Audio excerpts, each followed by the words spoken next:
Thanks, John.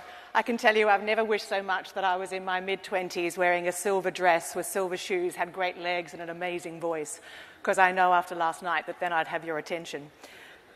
This plenary is called Developing Onshore Gas Resources, and we've heard many times over the past few days just what a big challenge that is, politically, socially, economically and technologically.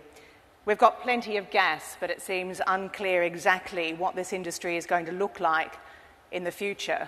It's a little like the girl who was sitting in class drawing a picture, and her teacher asked her what she was drawing, and she looked up and she said, "I'm drawing God." The teacher said, "Well, that's really interesting because, you know, no one actually knows exactly what God looks like." And the girl answered, "They will in a minute." If only it was so easy to come up with a clear picture of this industry in the future, Australia's energy policy, how we'll manage our gas resources and whether or not we'll catch or miss the next wave of investment. I know that our next four speakers will help fill in some of the blanks. After our speakers, we're going to have a panel discussion and then we'll open it up to the floor for questions.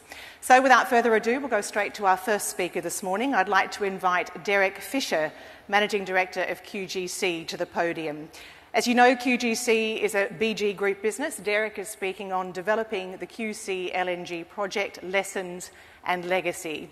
Derek was appointed Managing Director at QGC in April 2012, and before that he was President of BG Asia, responsible for business operations in India, Singapore, Thailand, Philippines, Malaysia and East Africa. I'm guessing Australia looks easy after all that. Please welcome Derek.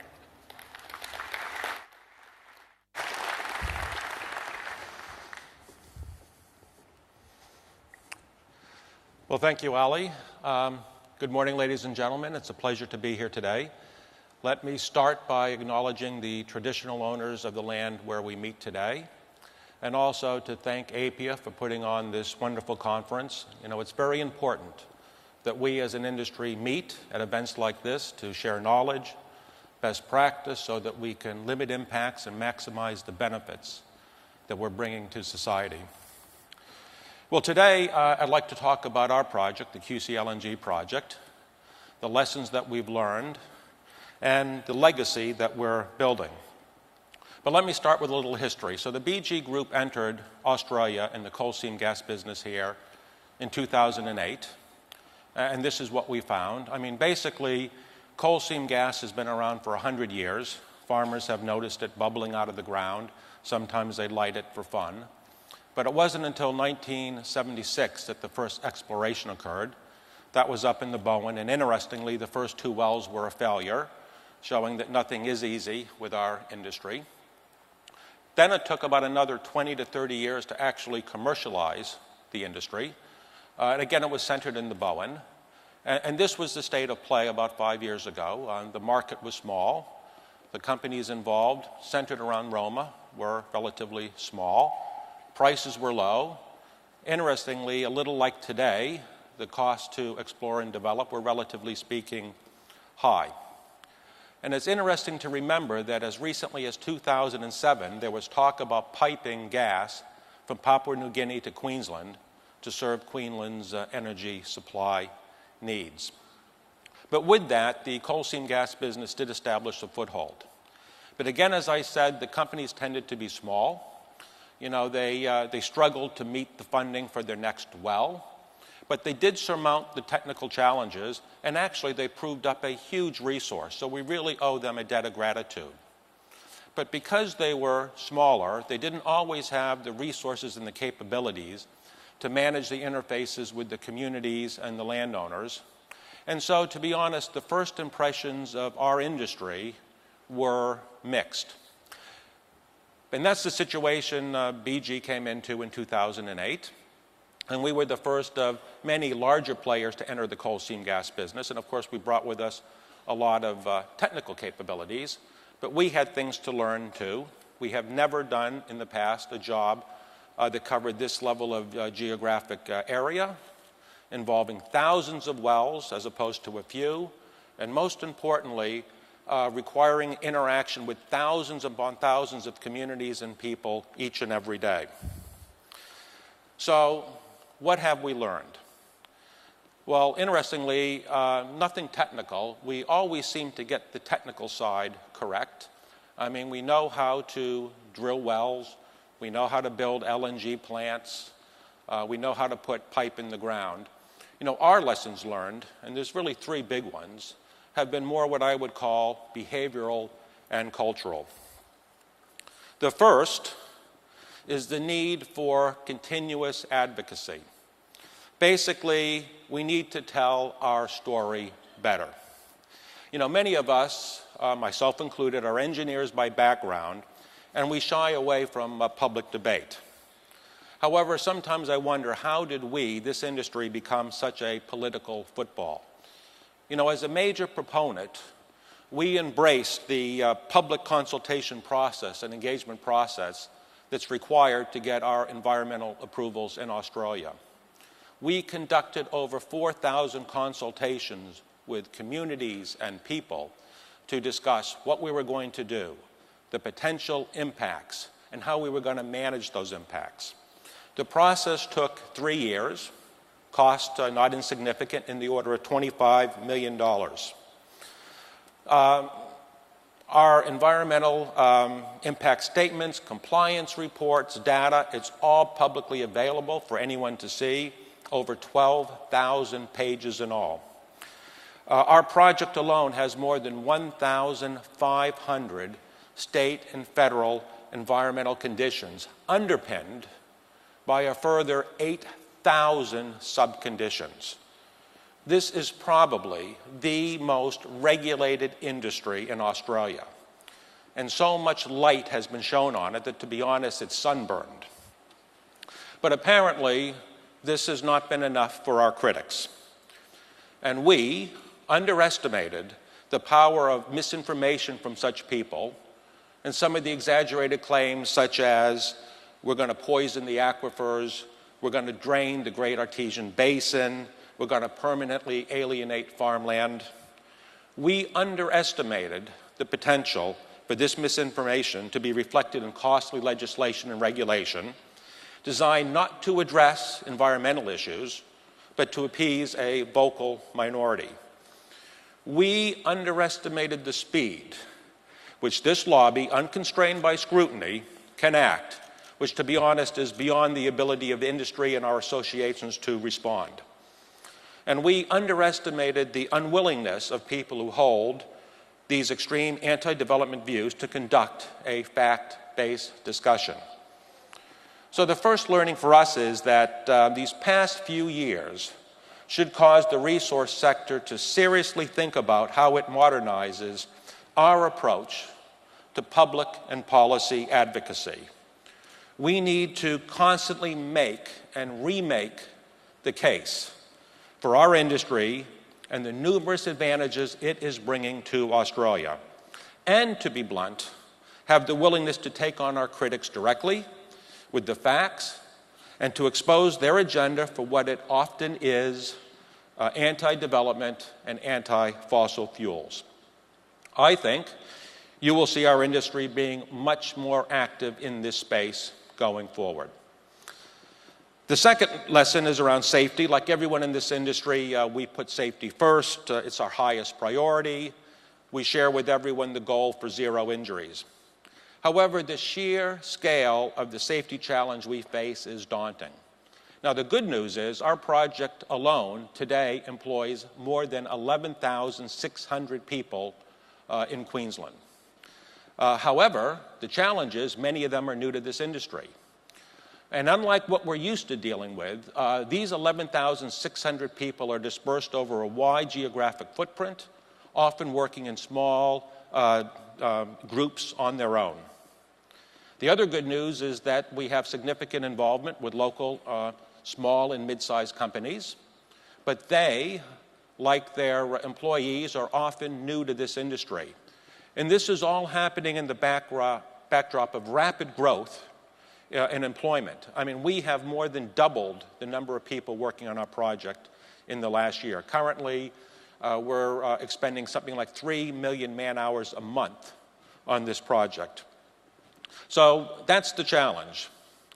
And now, how are we doing?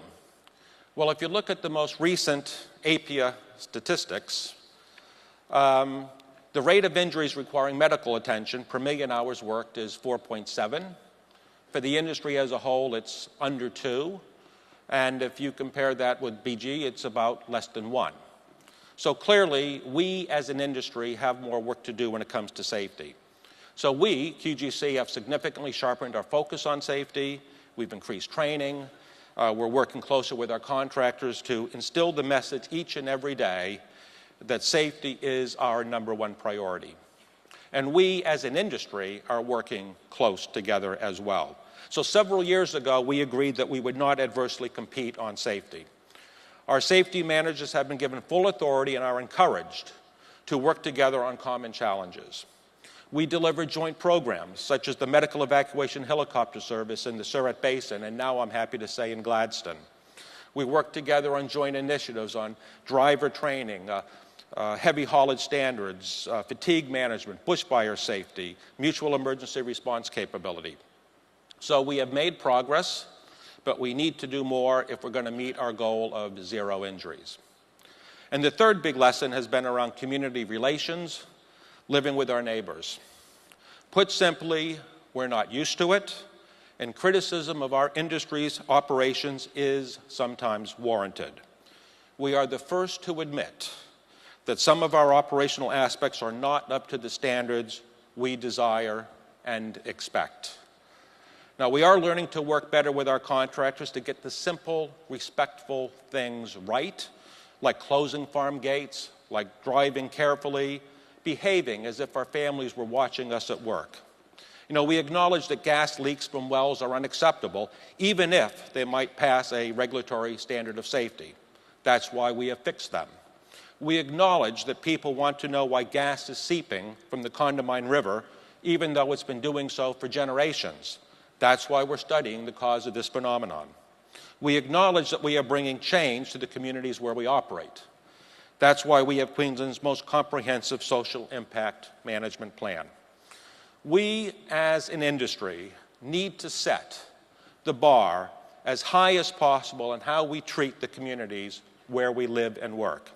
And just as with safety, we need to remind our employees and our contractors every day that good relationships with communities and neighbors is absolutely essential for the success of a project such as ours. Like safety, we've made progress, but we have more to do. So those are our big 3 lessons learned. What is our legacy? Well, this industry is part of the community. We have been coexisting for more than 10 years now. We strive to be good neighbors and to create a legacy that is good for people and the environment. And we understand that change, even change for the better, is sometimes difficult. So how we manage the change we are bringing is critical, and that's why QGC will invest up to $400 million on health, social services, roads, Indigenous programs, education, and housing before we receive our first dollar in revenue. You know, the scale of the investment is enormous. Our project alone is more than $20 billion by 2014. That's an investment of $14 million a day, every day, for over 4 years. But I'm happy to say that more than 65% of the $15 billion spent to date has been spent right here in Queensland, 80% in Australia. The money is not going somewhere else, it's being spent on the ground here in Australia. More than 115,000 businesses in Australia have registered their interest in working with us on this project. Many small, local businesses are thriving, like the brothers Tim and Wayne Colley, who established T&W Earthworks in the little town of Condamine about 10 years ago. In March of this year, they received a $24.5 million contract from QGC, and since then, they've doubled their workforce to 95 people.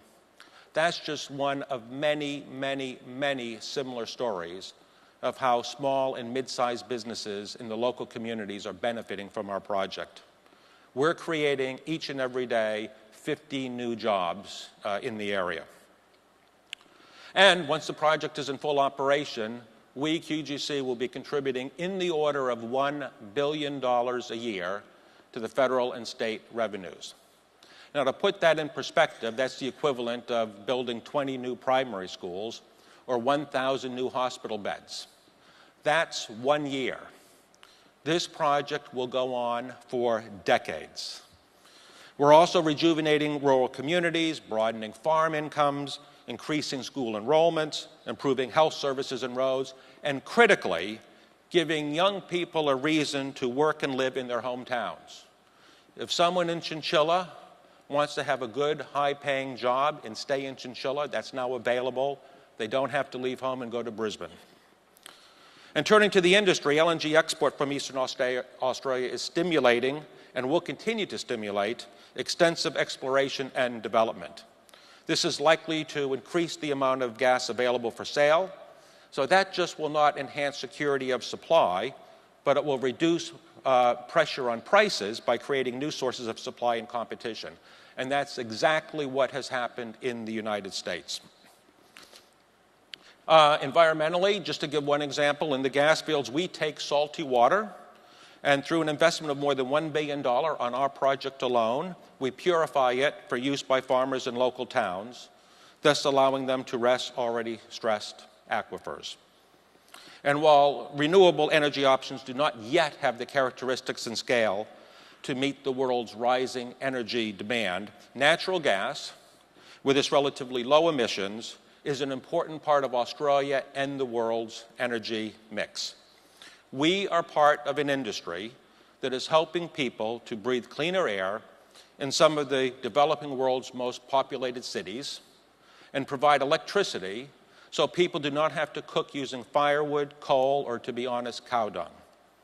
So, I believe our legacy will be as follows: prospering communities, good, sustainable jobs, funding for government services, all the while maintaining and protecting our environment here in Australia while improving it globally. That's what's at stake, and that's why we must continue to make and remake the case for the benefits this industry is and will continue to provide to Australia. Thank you very much. Thank you very much, Derek. I'd just like to note here that in terms of on-time delivery, he came in with 29 seconds to go, setting a standard for the rest of our speakers. Also interesting to see reflected the twin themes of the need for the industry to better advocate